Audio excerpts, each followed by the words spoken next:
తెలంగాణలో BRS party మంచి జోష్ మీద ఉంది. రేవంత్ సర్కార్ను ప్రతి అంశంలో మాజీ మంత్రులు కేటీఆర్, హరీష్ రావు ఇరుకున పెట్టేందుకు ప్రయత్నిస్తున్నారు. మరికొద్ది రోజుల్లోనే గులాబీ బాస్ కేసీఆర్ కూడా బయటకు వస్తారని అంటున్నారు. కానీ కేసీఆర్ కుటుంబంలోని ఓ కీలక లీడర్ మాత్రం ఎక్కడా కనిపించడం లేదు. ఒకప్పుడు కేసీఆర్ నీడగా ఉన్న ఆ నేత ఎక్కడున్నారు? ఆయన్ను కేసీఆరే బయటకు పంపించేశారా? ఇంకా ఏదైనా కారణం ఉందా?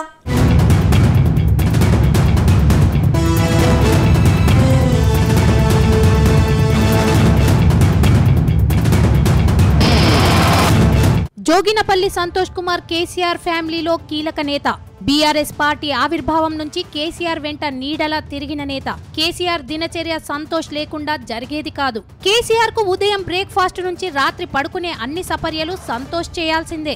అందుకే సంతోష్ కుమార్ సేవలు గుర్తించిన కేసీఆర్ ఆయనకు రాజ్యసభ పదవిని కట్టబెట్టారు. అలాంటి సంతోష్ ఇప్పుడు కనిపించకుండా పోయారు. బీఆర్ఎస్ పార్టీ కార్యక్రమాలకు మాజీ ఎంపీ సంతోష్ కుమార్ చాలా దూరంగా ఉంటున్నారు. అటు ఫామ్ హౌస్ కు కూడా సంతోష్ కుమార్ వెళ్లడం లేదని పార్టీ నేతలు చెబుతున్నారు. అయితే ఇన్నాళ్లు కేసీఆర్ కు నీడలా నిలిచిన సంతోష్ కుమార్ ను కేసీఆరే కావాలనే దూరం పెట్టారా? తనకు నమ్మిన బంటులా ఉన్న సంతోష్ కు ఇప్పుడు కేసీఆర్ ఎందుకు దూరం పెట్టారన్న చర్చ గులాబీ పార్టీలో జోరుగా సాగుతోంది.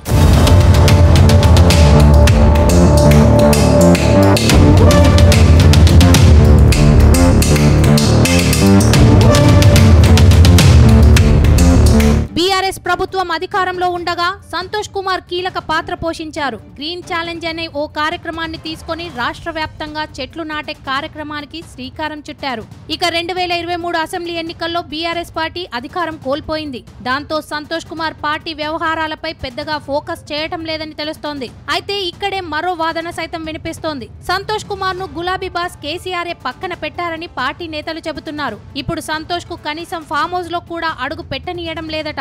ఇందుకు ఓ కారణం ఉందని చెబుతున్నారు. గతంలో సంతోష్ కుమార్ ఎంపీగా ఉన్న సమయంలో పలువురు లిక్కర్ వ్యాపారస్తులతో రాసుకు పూసుకు తిరిగారట. అదే సమయంలో కవిత కూడా ఎంపీగా ఉండటంతో కవిత కూడా లిక్కర్ వ్యాపారంలోకి అడుగు పెట్టేలా ప్లాన్ వేశారట. అయితే ఈ లిక్కర్ స్కామ్ ను కేంద్ర ప్రభుత్వం సీరియస్ గా తీసుకొని ఈడీకి కేసు అప్పగించటంతో కల్వకుంట్ల కవితకు జైలుకు వెళ్లాల్సిన పరిస్థితి ఏర్పడింది. ముఖ్యంగా కవిత జైలుకు వెళ్లడానికి సంతోషే కారణమని పార్టీ నేతలు గులాబీ బాస్ కు ఉప్పందించారట. అందుకే సంతోష్ ను కేసీఆర్ పక్కన పెట్టేశారని పార్టీ వర్గాలంటున్నాయి.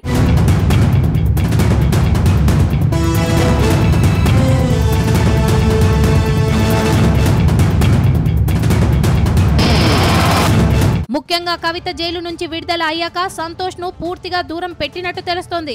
ముఖ్యంగా కవిత జైలు పాలు కావటం వెనుక సంతోష్ ప్రధాన కారణమని గుర్తించారట. అందుకే ఇప్పుడు సంతోష్ ను కనీసం ఇంటివైపు కూడా రావద్దని చెప్పినట్టు సమాచారం. ఇప్పుడు సంతోష్ ప్లేస్ లో మరో కొత్త లీడర్ పుట్టుకొచ్చారని పార్టీ వర్గాలంటున్నాయి. సంతోష్ లేని లోటును మరో గులాబీ లీడర్ ఫుల్లుగా వినియోగించుకున్నట్టు తెలిసింది. గతంలో కవితక్క అంటూ వెంట తిరిగిన ఆర్మూర్ మాజీ ఎమ్మెల్యే జీవన్ రెడ్డి ఇప్పుడు కేసీఆర్ కు సపర్యలు చేయటంలో చాలా బిజీగా ఉన్నారట. ఇప్పుడు జీవన్ రెడ్డి 24 గంటలు ఫామ్ హౌస్ కే పరిమితమైనట్టు తెలుస్తోంది. ఫామ్ హౌస్ లో కేసీఆర్ ను కలిసిన లీడర్లు జీవన్ రెడ్డి సేవలు చూసి సంతోష్ ప్లేస్ బాగానే ఆక్రమించారని సెటైర్లు సైతం వేస్తున్నారట.